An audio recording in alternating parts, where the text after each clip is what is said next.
What's up, gamers? Hope you guys are all having a great day today, just full of so much positivity and happiness, dude, because I feel enlightened. I feel like a great mystery has finally been solved. You know, we had so many questions with zero answers out there. There were so many different theories about what could have happened, what went wrong, what caused things to unfold the way they did, and we finally have our answers now, guys. It feels like we're truly at the precipice of greatness here, and the knowledge that we've all been searching for has finally been revealed. And that, of course, is the great Mary Jane mystery surrounding Insomniac Spider-Man 2. You know, there was a lot of questions surrounding this character when she was first revealed. Why does she look so much uglier this time around?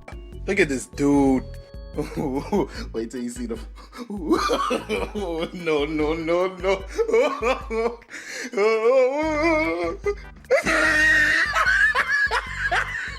I mean, you would have to be blind to not realize the difference between these two character models. It's like she's aged 30 years in the span of time between the first and the second game. I mean, I understand the trend of Western video game studios of making women progressively more ugly, but holy shit, man, time has not been kind to her. But on top of that, why does she play such a predominant position in the plot when you literally have two Spider-Men that should be occupying the plot of a Spider-Man game? Why are the MJ missions still in this game, even though literally they were the most universally hated thing about the first entry in the series? And on top of that, why is Mary Jane the literal definition of a Mary Sue character type, who is a complete and total walking badass, one-hitting enemies that would give Spider-Man and Miles trouble, but for her it's like a hot knife cutting through butter? And on top of that, why is she such an insufferable bitch throughout this entire storyline? Well, it looks like we finally have our answer, guys, and that, of course, is none other than a very, I guess, familiar reason for Sony's first-party studios, and that, of course, is a good old-fashioned developer self-insert. That's right, guys. All the pieces of the puzzle are finally coming together now. On the left, you can see one of the writers, I believe she's the lead writer for Spider-Man 2 over at Insomniac, with her Insomniac Pride shirt on, holding up a copy of the game. And over to the right, you can see the new character model of Mary Jane from Spider-Man 2. And well, to say the resemblance is uncanny would be the understatement of the millennia, because this is a one-to-one representation, with maybe the hair color being a little bit brighter in the game, but still, man, this is like a literal one-to-one character model of this writer at Insomniac. So we're starting to see why the character model changed so dramatically from the first game into the absolute just...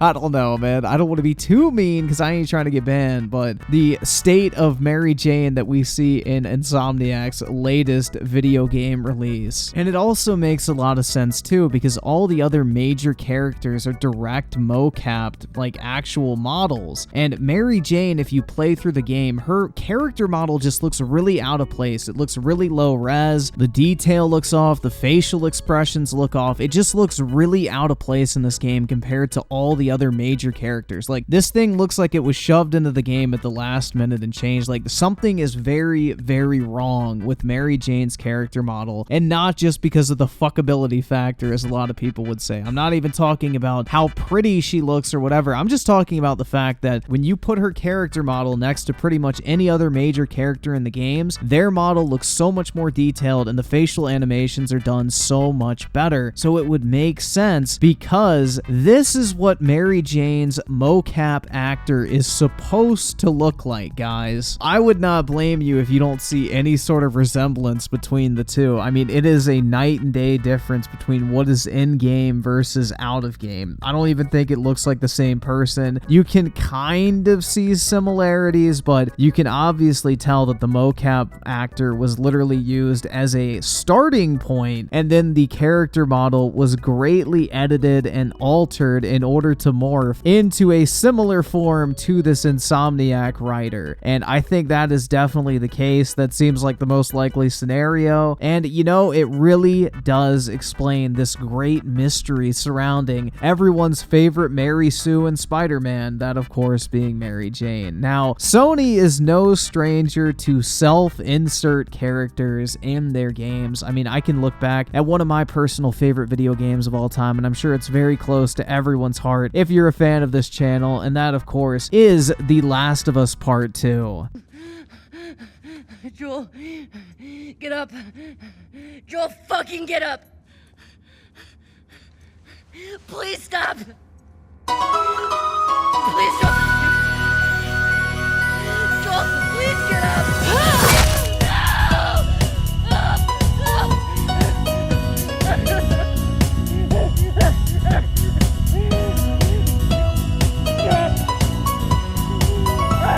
Nice cock.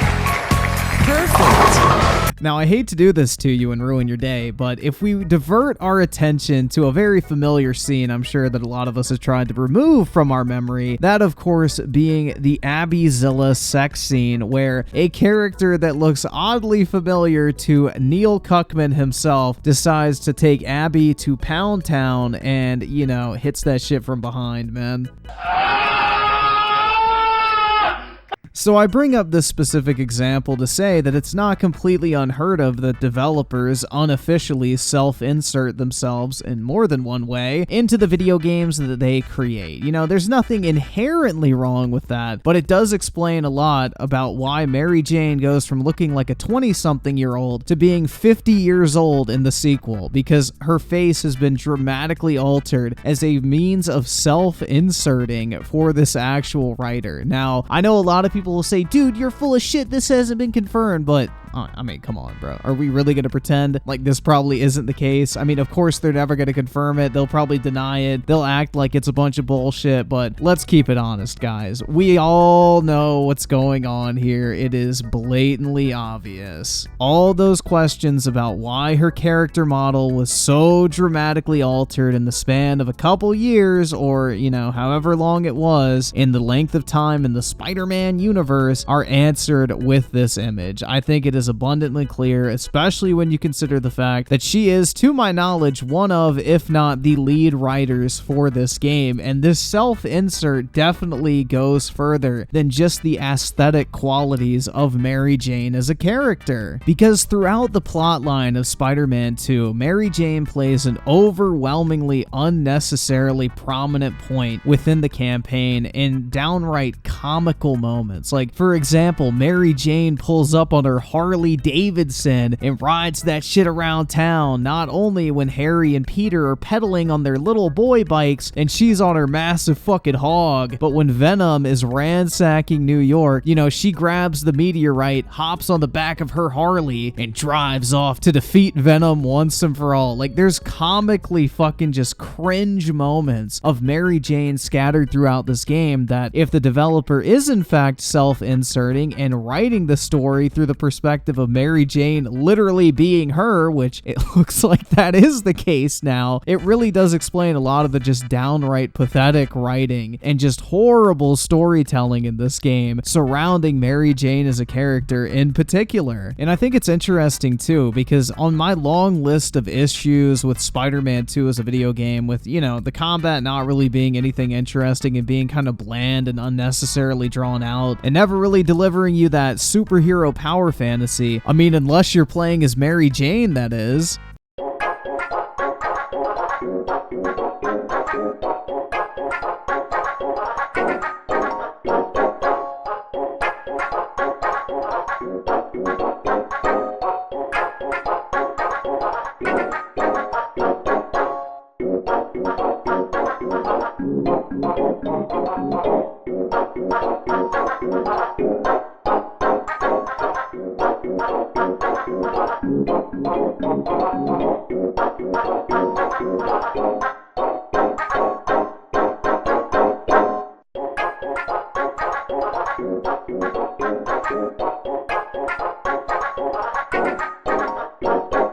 I think the story is the worst offender in this game. The story of this game, whether you're a fan of Spider-Man or not, I don't really see how you could like it. It's extremely horribly paced. The front is so fucking painfully slow, and the ending with the whole Venom arc is completely rushed to the point where it just seems completely nonsensical and just feels like a shitty Reddit tier fan fiction, in all honesty. Like, the first 8 to 10 hours of this game have, I guess, kind of a somewhat sensical flow. The story progresses as you would expect. It's really slow up front, which is a shame, because once you get to the final 2 hours of this game, it's like they try to shove an entire sequel into the final act, and it just does not fucking work. That polarity between the extremely slow burn of the initial part of the story versus the insanely rushed nature of the end is just a complete and total clusterfuck, and overall is one of the most unsatisfying campaign experiences I think I've ever had in a video game when it comes to a story. And keep in mind, I wasn't even expecting to like this story because I don't traditionally like comic book stories, but even for comic book story standards, this makes a Marvel movie tier script look like a fucking masterpiece that could go toe-to-toe with the likes of fucking Shakespeare. I mean, dude, when one of the biggest Spider-Man and PlayStation fanboys on YouTube, the amazing Lucas, is saying it's bad, you know something's fucking wrong with this game's story.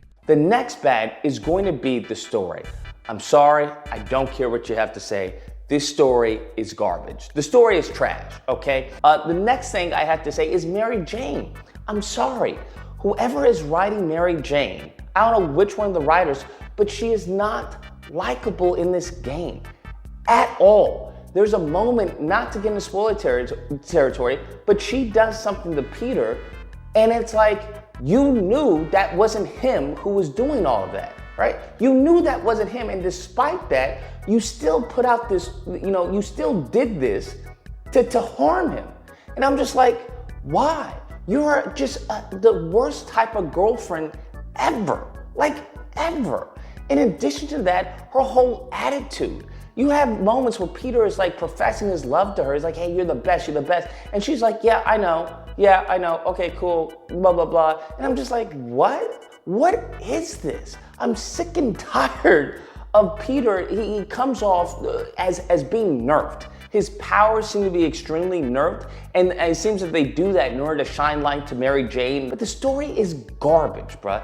Absolute trash. But I don't want to get off track here because I brought up the story for a very distinct purpose. Because throughout the story, Mary Jane seems like a woman venting, and a lot of Peter's dialogue with Mary Jane seems exactly what you would think a woman would want to hear from a man, essentially. And it's very telling now that we know what we do, because it seems like the self-inserting of this writer at Insomniac went well beyond just the aesthetic tier, because it seems like she vented all of her frustrations through this character using her role as a writer for the game. Now, there are several key moments throughout this game where Mary Jane just acts like an absolute entitled bitch. Like at one point when Peter loses the symbiote suit and she knows that it's a fucking alien that's causing him to act the way that he acts, she acts like an absolute entitled bitch.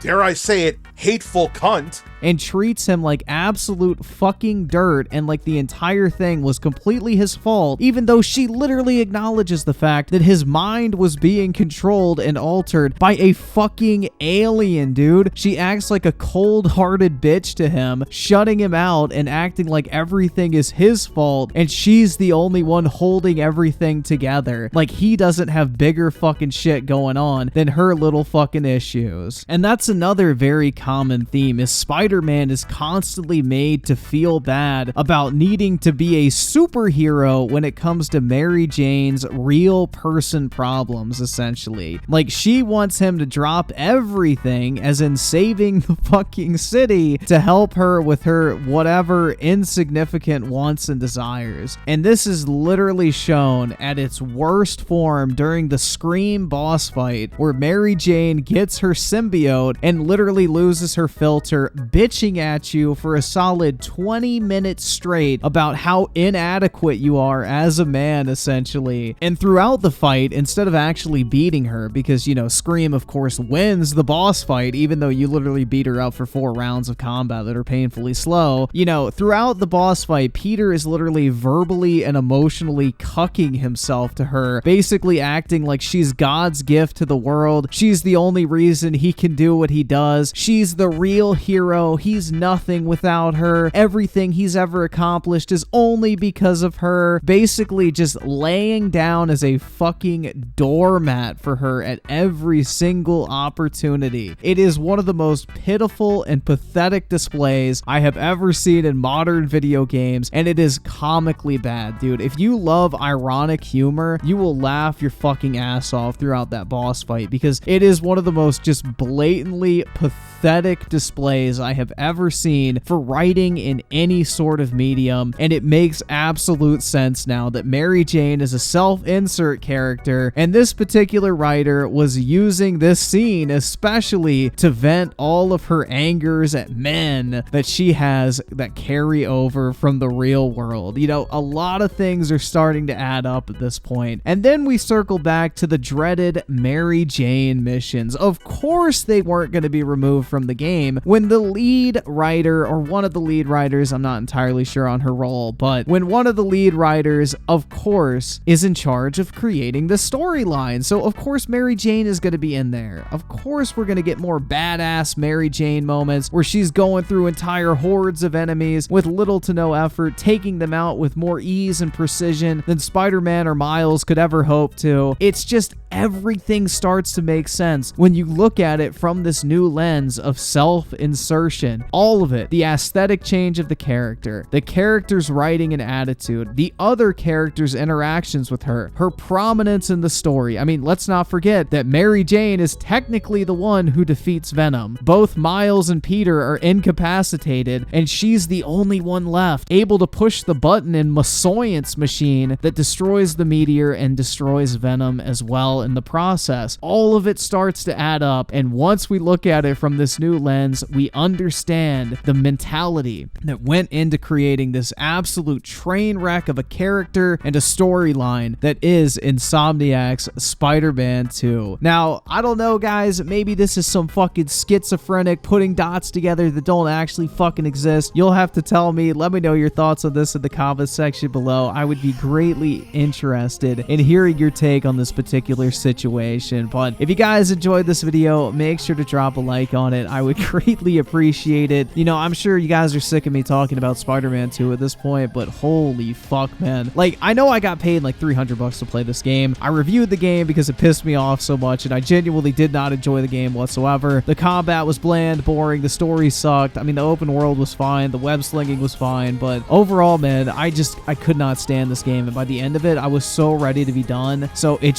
feels good to know that things are starting to make sense in my head on why I felt the way I felt when I played that game initially. So I don't know, I'm gonna try to move on from this horrible fucking game and talk about something else, but this was too good of an opportunity to pass up on. So like I mentioned before, if you enjoyed this video, I would greatly appreciate it if you would drop a like on it. And with that shit said, I will catch you guys next time.